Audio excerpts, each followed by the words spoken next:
Bonjour, nous allons développer le deuxième de 3 volets consacrés au logo. Un logo doit toujours être inclus dans une charte graphique. Ce deuxième volet abordera 3 questions couvertes par la charte graphique. Quel espace de respiration donner au logo? Comment garantir le respect des couleurs?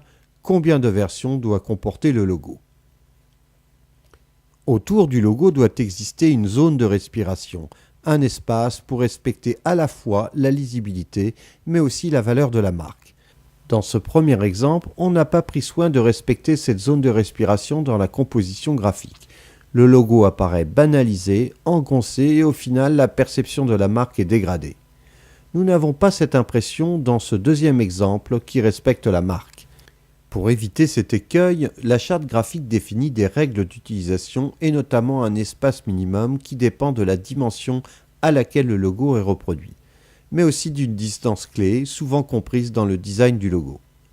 Pour tous ceux qui vont utiliser la marque, la charte graphique définit des règles d'espace pour laisser respirer la marque et prendre sa valeur.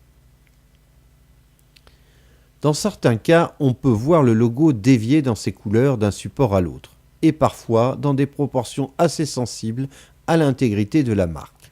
Si la marque ne dispose d'aucun document digital et surtout d'aucune charte graphique, elle s'expose au risque de voir les couleurs de son logo s'écarter de son identité d'origine. Là encore, la perception peut être dégradée et cela peut être particulièrement sensible si plusieurs documents voisinent dans les chambres. C'est un petit détail, mais il sera sans doute perçu par le client. Et au bout du compte, c'est l'image de l'hôtel qui en souffre.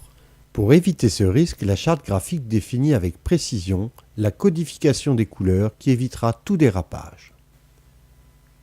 Nous avons au départ une conception de logo avec des couleurs définies. Mais que se passe-t-il si le support qui le reçoit est sombre? La lecture peut vite devenir compliquée. Laisserez-vous votre prestataire prendre les décisions et passer par exemple l'ensemble du logo en blanc? Ou bien choisir les bonnes couleurs mais les appliquer seulement aux éléments qu'il décidera? La charte graphique définit au moins 4 versions de logo.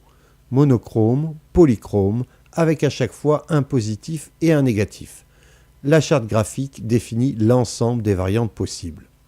Donc en résumé, le logo s'appuie donc sur une charte graphique définissant entre autres les règles d'espacement à respecter, la valeur exacte des différentes couleurs, l'ensemble des variantes possibles, pour éviter tout glissement d'identité et dégradation de perception.